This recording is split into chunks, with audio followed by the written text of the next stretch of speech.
엄마는 평생 아들밖에 없었어. 나는 신경도 한번 안 써주더니 이제 와서 나이 먹고 아들이랑 영 끊어지니까 딸이 필요한 거야? 너 엄마한테 무슨 말을 그렇게 해? 내가 언제 그랬다고. 나는 엄마 안 보고 살아도 돼. 엄마가 먼저 나를 가족으로 생각하지 않으니까. 나도 엄마를 가족이라 생각하지 않기로 했어. 예전에는 몰랐었는데 내가 결혼해서 아이 낳고 살다 보니까 엄마가 나한테 했던 일이 얼마나 잘못된 건지 알겠더라. 앞으로도 지금처럼 아들만 챙기면서 살아. 나한테 아쉬운 소리 하지 말고. 오늘 이야기 속의 주인공은 71세 김 씨와 그녀의 딸에 대한 사연입니다. 김 씨는 누가 뭐라고 해도 평생 자식들을 위해 살아왔어요. 자신의 인생은 가시밭길을 걸었지만 사랑하는 2명의 자식들의 인생이 행복하기를 바랬어요. 그리고 아들, 딸 구별 안 하고 2 자식을 모두 사랑했습니다. 아니, 사랑한다고 생각해왔어요. 어느 손가락 물어도 안 아픈 손가락은 없었는데 김 씨의 딸은 그렇게 생각하지 않는 것 같았죠. 장녀인 딸은 남동생과 평생 비교당하며 차별을 받았다고 했는데 정작 편애를 했다는 아들은 예전부터 김 씨를 나몰라라 무시했습니다. 오히려 딸과 감정적으로 더 연결되어 있다고 생각했죠. 아들과 딸은 성격이 달랐고 무뚝뚝한 아들보다는 딸이 조금 더 부모의 마음을 이해해 주는 줄 알았습니다. 하지만 나이가 드니 부모를 외면하는 딸이 너무 괘씸했어요. 70이 넘었지만 2명의 자식들 중 누구 하나 혼자 남은 부모를 챙기는 녀석은 없었습니다. 혼자가 되고 나니 그동안 살아온 인생이 너무나도 허무했어요. 자식들에게 아까운 줄 모르고 퍼주며 살았고 이젠 빈털터리가 되어 후회만 가득한 노후를 보내게 되었으니까요. 이대로는 도저히 분하고 억울해서 그냥 넘어갈 수가 없었습니다. 김 씨에게는 딸과 아들이 하나씩 있었어요. 2살 터울이었고 첫째인 딸은 어릴 때부터 똑똑하기로 유명했습니다. 학교에서 항상 1등을 놓치지 않았고 철도 일찍 들어서 특별히 속 썩이는 일이 없었어요. 그래서 그런지 언제나 딸을 생각하면 아들보다 더 든든한 기분이 들었습니다. 어떨 때는 남편보다도 딸을 더 의지한 적도 있었어요. 반면에 둘째인 아들은 딸과는 완전 딴판이었어요. 항상 산만하고 집중력이 없어 공부에는 아예 뜻이 없었고 중학교에 올라가면서부터는 나쁜 친구들과 어울리며 사고를 치고 다녔습니다. 김 씨가 하는 말은 듣지도 않았기 때문에 첫째가 붙잡아 혼내곤 했는데 그래서 그런지 둘째는 어려서부터 자기 누나만 보면 항상 기가 죽어 있었죠. 시간이 지날수록 김 씨의 눈에 아들의 그런 모습이 불쌍하게 느껴졌어요. 평생 똑똑하고 잘난 누나랑 비교당하며 살았기 때문에 아들은 김 씨에게 있어 아픈 손가락이나 마찬가지였습니다. 엄마, 나 수학 과외 좀 시켜줘. 너 지금도 1등 하는데 과외가 뭐가 필요해? 아니야. 수학은 진짜 모르는 게 너무 많아서 과외를 받아야 할 것 같아. 우리 집 형편에 지금 과외를 어떻게 시켜주니? 딸이 고등학교 2학년 때 갑자기 과외를 하고 싶다는 말을 김 씨에게 꺼냈어요. 딸은 종합학원 하나만 다니면서 항상 반에서 1등을 놓치지 않았고 전교에서도 손에 꼽히는 성적이었기 때문에 비싼 과외가 필요할 줄은 몰랐습니다. 하지만 집안 형편이 넉넉하지 않아서 선뜻 과외를 시켜줄 수는 없었죠. 그런 사정을 잘 알고 있는 딸이 갑자기 과외를 하고 싶다 하니 속이 답답했어요. 어차피 선우는 학원 다닐 필요도 없는데 하나만 그만두게 하고 그 돈으로 수학 과외 시켜주면 되잖아. 실제로 딸은 종합학원 하나만 다니고 있었지만 아들은 종합학원의 수학 영어까지 따로 학원을 보내고 있었습니다. 그렇게 해도 성적은 반에서 겨우 중위권이었고 만약 그런 학원까지 보내지 않으면 완전 바닥이었어요. 부부의 소득은 한계가 있었고 이 와중에 아들의 학원을 줄여가며 딸에게 과외를 시켜줄 수는 없었습니다. 지금 네 동생 학원이라도 다니니까 저 모양이지. 그것마저 끊으면 다시 또 오토바이 타고 다닐지도 몰라. 알겠어. 그냥 내가 혼자서 해볼게. 그래, 참고서 필요하면 언제든 이야기하고. 더 이상 무리할 수는 없었기 때문에 딸이 그런 김 씨의 마음을 이해해 주길 바랬죠. 그만큼 속이 깊은 자식이라 생각했습니다. 그렇게 고3 때까지 거의 혼자 공부를 하다시피 한 딸은 우리나라에서 가장 좋다고 하는 대학에 당당하게 합격했어요.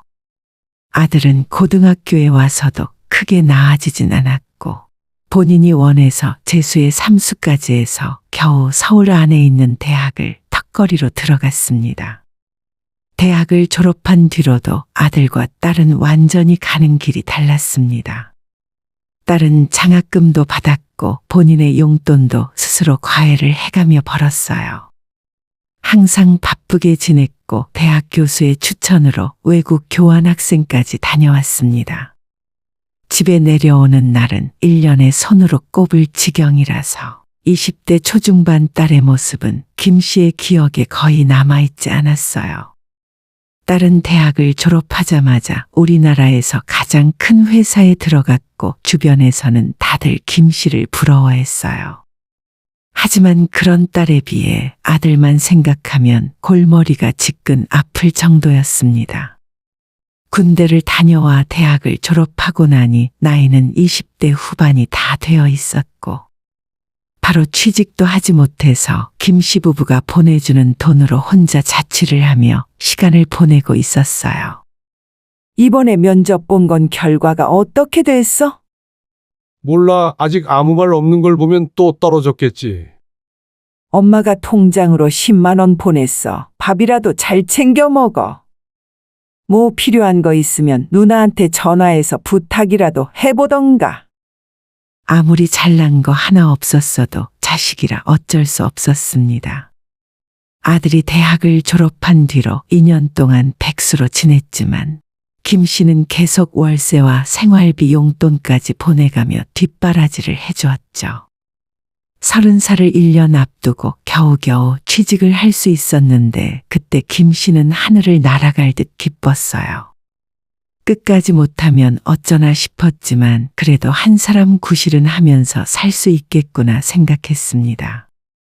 이제는 아무 근심 걱정 없고 아들, 딸 시집 장가 보내면 다 끝날 것 같았는데 아들이 취직을 하고 2년 후 남편이 갑자기 세상을 떠나고 말았어요. 야간에 지방에 내려갔다 올라오면서 졸음운전으로 사고가 났고 김 씨의 남편은 병원에 옮기기도 전에 이미 심장이 멎고 말았죠. 집에서 남편을 기다리다가 한밤중에 경찰에 연락을 받았던 그날, 김 씨는 그날의 충격이 바로 어제 있었던 일처럼 생생하게 남아있어요. 남편은 묵묵히 자기 일만 하는 사람이었고 김 씨에게 살갑게 대해준 적도 없었지만 그래도 집안의 기둥이 사라지니 눈앞이 캄캄해진 기분이었죠. 갑자기 혼자가 된 김 씨는 자식들에게 기대며 겨우 버틸 수 있었어요. 하지만 아들은 거의 얼굴을 비추지 않았고 주로 딸이었죠. 선아야, 오늘 저녁에 바빠? 엄마랑 같이 저녁 먹을래? 오늘? 나 오늘 퇴근하고 남자친구랑 데이트 약속 있는데. 그래? 데이트 나중으로 미루고 엄마랑 밥 먹자. 선우는 못 온대. 걔는 아까 전화했더니 약속 있다고 안 된대. 아, 나도 오랜만에 남자친구 보는 건데. 일단 알겠어. 이따 연락할게. 딸은 항상 김 씨를 잘 챙겼고 없었고 남편을 잃은 김 씨에게 언제나 큰 힘이 되어 주었어요. 하지만 그런 딸은 나이가 31살일 때 만나던 남자친구와 결혼을 하겠다고 말했습니다. 같은 회사를 다니는 남자였지만 김 씨는 이 결혼이 영 성에 차지 않았죠. 걔네 집은 여유도 있다면서 집은 남자가 해와야 하는 거 아니니? 요즘 그런 시대 아니야. 나도 모은 돈 있고 오빠한테도 모은 돈 있으니까 우리 힘으로 합쳐서 결혼하면 돼. 아무리 그래도 이건 좀 아닌 것 같은데. 우리 쪽에서 형편이 안 된다곤 하지만 남자 쪽에선 뭐라도 보태줘야지. 딸은 일찌감치 취직을 했고 능력을 인정받아 좋은 대우를 받았기 때문에 31살이지만 모아놓은 돈은 꽤 많았어요. 언젠간 아들도 장가를 보내야 했고 결혼 자금을 둘 다 보태주기엔 형편이 넉넉하지 않다 생각했기 때문에 딸이 결혼할 때는 아무것도 해주지 않았습니다. 하지만 김 씨가 해줄 수 없다고 해서 상대방 남자 쪽에서도 아무것도 해주지 않는 건 너무한 처사라고 생각했어요. 김 씨가 자꾸 그것 때문에 결혼을 허락하지 않자 참다 못한 딸이 한마디 꺼낼 수밖에 없었죠. 엄마도 똑같이 절반 보태줘. 나도 엄마가 해주는 만큼 시부모님들한테 똑같이 해달라고 할게. 딸의 당돌한 말을 들으며 김 씨는 어이가 없었습니다. 너는 엄마가 혼자 얼마나 힘들게 사는지 알면서 그런 소리를 하니? 남편이 떠나고 김 씨는 생활비를 벌기 위해 일을 할 수밖에 없었죠. 아들과 딸이 용돈을 조금씩 주긴 했지만 그걸로는 부족해서 김 씨가 직접 대형마트에 나가서 일을 해야만 했습니다. 남편이 죽고 남긴 재산과 보험금도 적지 않았는데 그 돈을 딸을 결혼시키며 홀라당 써버릴 수는 없었어요. 하지만 그런 김 씨의 마음을 모르고 딸은 섭섭한 소리를 했습니다. 알았어. 나도 엄마한테 돈 보태달라는 말할 생각 없었어. 그러니까 우리가 알아서 할게. 엄마도 아무 말하지 마. 내가 널 어떻게 키웠는데 이렇게 손해보는 결혼을 시킬 수가 있니? 손해는 누가 손해야? 그냥 똑같이 합쳐서 살겠다는데. 나중에도 엄마한테 도와달라는 말 안 할 테니까 걱정하지 마. 결국 자식 이기는 부모 없다는 말처럼 김 씨도 딸의 결혼을 허락했어요. 하지만 자기 말을 듣지 않는 그런 딸이 괘씸해서 정말 한 푼도 보태주지 않았습니다. 막상 결혼 준비가 시작되자 사돈은 딸과 사위를 불러서 집을 사는데 부족한 돈을 전부 보태주었고 그 소식을 들은 김 씨는 사돈이 해도 너무한다 생각했어요. 진작에 돈을 시원하게 내주었다면 김 씨와 딸이 서로 감정 상할 일이 없었을 겁니다. 그런데 딸이 결혼을 하고 얼마 후 김 씨는 이상한 점을 하나 느끼게 되었어요. 딸은 김 씨의 집에 잘 찾아오지 않았고 대신 시댁은 엄청 챙기는 것 같았어요. 딸, 엄마 집에 에어컨이 좀 이상한 것 같은데 AS 접수 좀 해줄 수 있어? 나 지금 좀 바쁜데 전화번호 보내줄 테니까 엄마가 전화해봐. 너가 바쁘긴 뭐가 바빠. 지금 어머님 아버님이랑 제주도 여행 왔어. 월요일까지 연휴잖아. 팔자도 좋네. 엄마는 제주도 언제 가봤는지 기억도 안 난다. 김 씨의 말에 딸은 잠시 아무런 대답을 하지 않았어요. 예, 엄마도 여행 좋아해. 너 시집 갔다고 해서 이제 친정은 안중에도 없는 거야? 그런 거 아니야. 알겠어. 나중에 한번 같이 가. 딸의 짜증 섞인 목소리를 들으며 김 씨는 너무 서운한 기분이 들었습니다. 자식은 결혼하면 남이 된다고 생각했죠. 3년 뒤엔 아들도 결혼을 했고 그때도 김 씨는 속이 뻥 뚫린 것처럼 허전했어요. 아들이 결혼을 하고 2달 정도의 시간이 지나고 갑자기 딸에게서 전화를 한 통 받게 되었습니다. 엄마, 선우한테 집 해준 거야? 갑자기 왜 소리를 질러? 요즘 집이 얼마나 비싼데 내가 무슨 돈이 있어서 집을 해줘? 그냥 전세 얻어준 거지. 마음 같아서는 아들이 장가를 갈 때 아파트 한 채를 떡하니 사주고 싶었지만 요즘은 집값이 비싸도 너무 비싸더라고요. 그래서 하는 수 없이 전세금 4억을 보태주었고 그걸 동생에게 전해 들었는지 딸은 잔뜩 화가 나서 전화를 걸었습니다. 엄마 어떻게 그럴 수가 있어? 나 결혼할 때는 돈 없다고 한 푼도 안 보태줬잖아. 걔는 남자니까 그렇지. 남자는 집을 해가야 하잖아. 그럼 너는 네 동생이 장가도 못 가고 빌빌거렸으면 좋겠어? 그 말이 아니잖아. 동생한테 어느 정도 더 해주는 건 나도 이해하는데. 나는 한 푼도 없고 동생한테만 다 해주면 너무 서운하지. 나는 자식 아니야? 얘가 하나는 알고 둘은 모르네. 너는 내가 머리를 잘 쓴 덕분에 손해 하나 안 보고 결혼한 거야. 질투할 걸 질투해라. 너는 결혼하면서 네 집 장만했고 선우는 겨우 전세 사는 거야. 김 씨의 말을 들은 딸은 답답해했고 동시에 분통을 터뜨렸어요. 하지만 김 씨 역시도 이 상황을 이해 못하는 딸에게 답답한 마음을 느꼈습니다. 대체 뭐가 그렇게 억울하다는 건지 이해할 수 없었죠. 딸은 그 뒤로도 한참 울분을 토해내다 전화를 끊었고 김 씨는 아무리 딸이 뭐라고 해도 본인이 잘못했다는 생각을 전혀 하지 않았습니다. 자기가 좋은 대학 나와 좋은 직장에 들어간 것이 누구의 덕인지도 모르는 것 같았어요. 키워준 부모에 대한 고마움은 전혀 없었고 자기 혼자 잘났다는 생각이었죠. 그 이후로 딸은 한동안 아무런 연락이 없었습니다. 겨우 돈 때문에 부모에게 전화 한 통 하지 않는 딸이 서운하게 느껴졌죠. 그래도 어렸을 때는 부모 마음을 잘 이해해주는 딸이었는데 결혼하고 남의 집 식구가 되고 나니 다 소용이 없는 것 같았어요. 하지만 모든 걸 다 해준 아들 역시도 김 씨를 힘들게 만들었습니다. 저희 이번에 못 내려가요.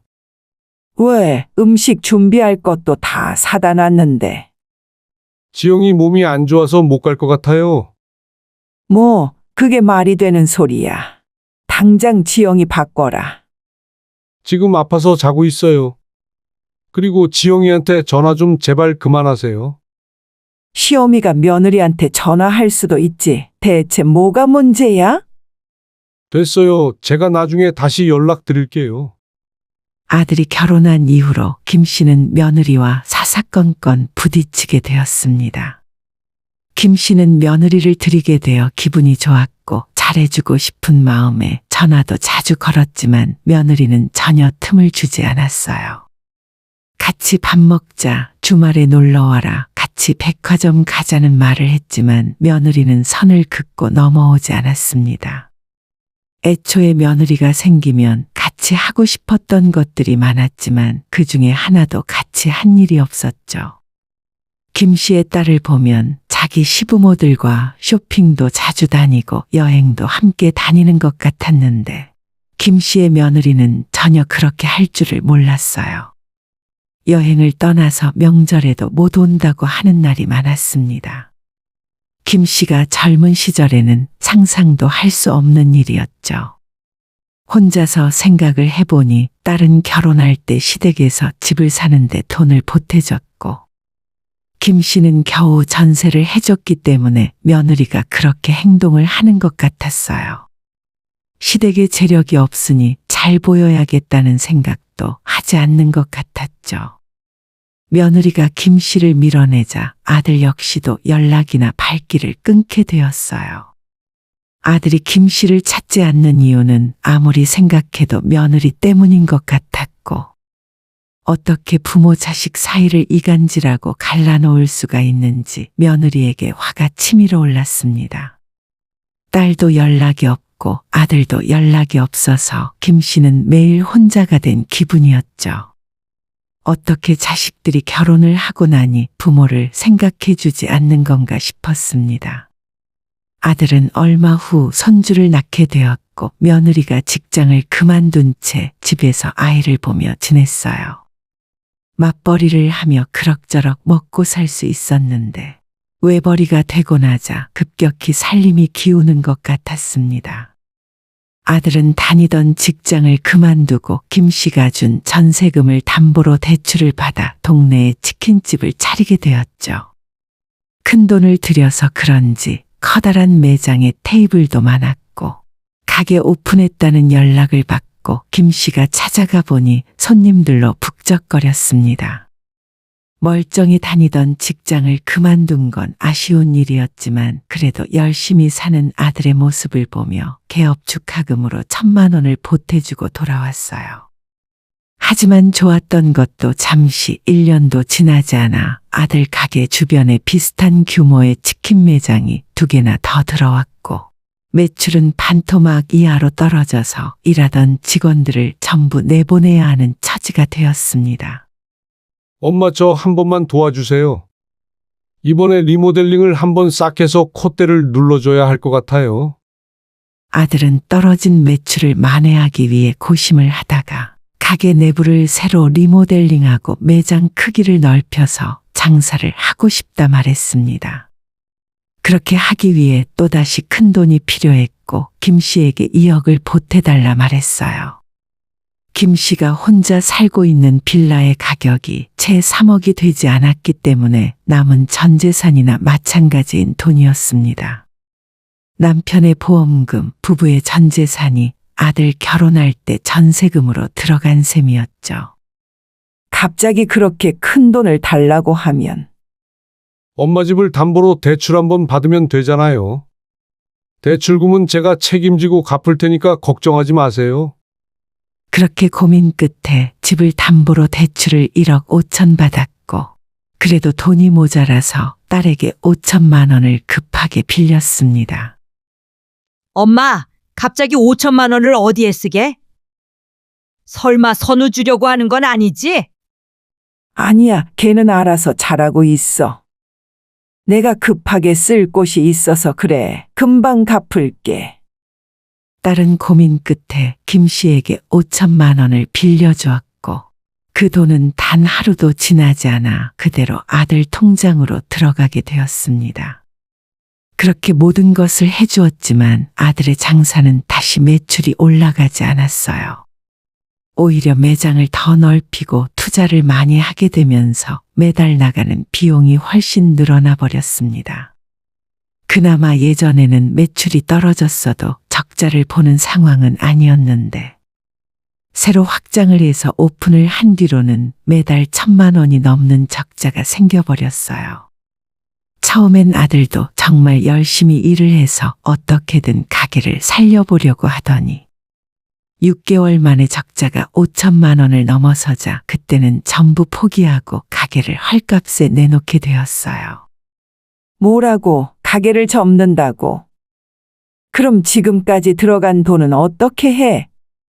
일단 가게 인수할 사람이 있는지 찾아보고 있어요. 하루하루 지날수록 빚만 늘고 이대로는 안 될 것 같아요.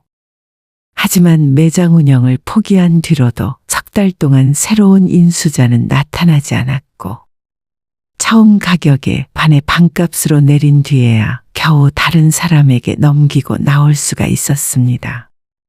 그 짧은 시간 동안 아들에게 생긴 빚은 수천만 원이 넘었어요. 애초에 가게를 오픈할 때 들어간 돈도 퇴직금과 전세금을 담보로 대출받은 빚이었고 확장을 해서 재오픈을 할 때도 김 씨와 첫째가 빌려준 돈이었습니다. 그렇게 아들은 감당할 수 없는 빚만 잔뜩 지고 쫄딱 망해버렸고 김 씨에겐 아직 아들이 갚지 않은 1억 5천만 원의 대출이 남아 있었어요.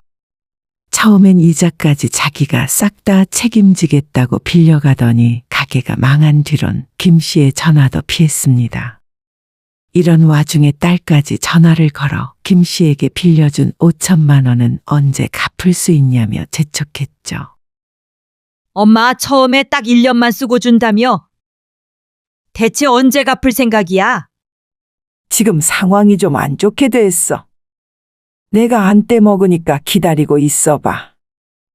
엄마 혹시 그 돈 선우한테 준 거 아니야? 맞지? 선우 가게 할 때 거기에 들어간 거지? 그럼 너는 네 동생이 힘들다는데 그 정도도 못 해줘? 아, 진짜. 걔한테 그 돈 줬으면 앞으로 못 돌려받는 거 아니야? 내가 엄마 믿고 빌려준 건데, 네 동생 잘 풀리면 이자까지 쳐서 다 갚아줄 거야. 재촉하지 말고 좀 기다려. 너는 먹고 살 만한 애가 왜 그렇게 쪼잔하게 구니? 딸은 혼자 한참 화를 내더니 전화를 끊었고 그 뒤로 다시 전화가 걸려오지 않았습니다. 김 씨는 그런 딸이 참 괘씸하다고 느껴졌어요. 좋은 집에 살면서 사위와 둘이 돈도 많이 벌고 여유가 있는데 어떻게 자기 동생이나 혼자 사는 친정엄마한테는 베풀 생각조차 하지 않는 건가 싶었죠. 조금만 신경을 쓰면 동생도 잘 풀리고 김 씨 본인도 그 나이에 힘들게 나가서 일을 하지 않아도 됐을 텐데 가끔은 무심한 딸이 원망스럽기도 했습니다. 또다시 몇 년의 시간이 지나고 김 씨도 이제는 나이를 먹어 예전만큼 일을 할 수가 없었어요. 아들은 사업이 망한 뒤로 거의 연락이 되지 않았고 며느리는 아예 김 씨의 전화를 차단한 것 같았습니다. 최근 들어 아들이 빌려놓은 1억 5천의 은행 빚을 갚는 것이 불가능해졌어요. 일도 예전만큼 할 수 없었고 남은 돈도 바닥을 드러내기 시작했습니다. 하는 수 없이 김 씨는 살던 집을 팔고 혼자 살 수 있는 원룸을 구해서 이사를 가기로 결정했어요.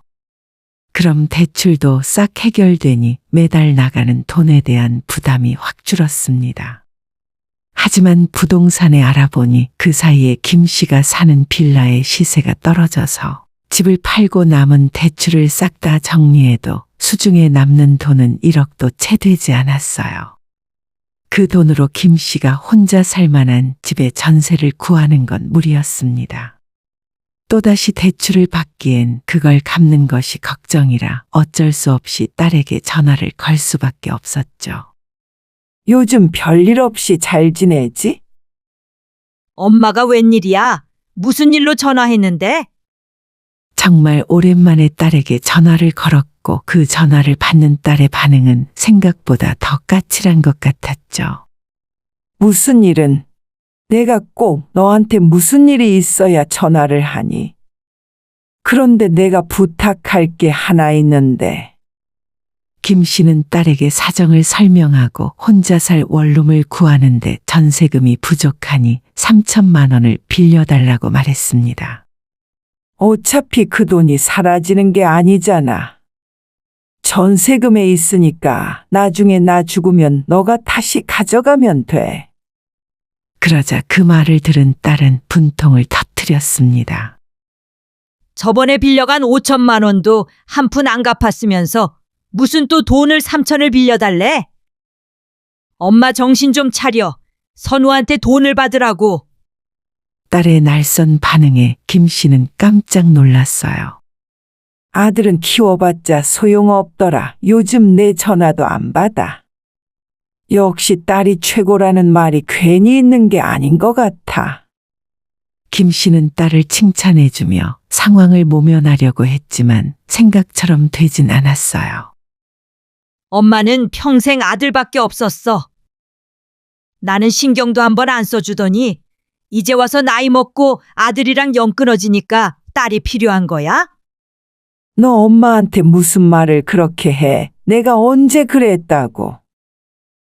나는 엄마 안 보고 살아도 돼. 빌려준 돈도 그냥 갚지 마. 엄마가 먼저 나를 가족으로 생각하지 않으니까 나도 엄마를 가족이라 생각하지 않기로 했어. 예전에는 몰랐었는데 내가 결혼해서 아이 낳고 살다 보니까 엄마가 나한테 했던 일이 얼마나 잘못된 건지 알겠더라.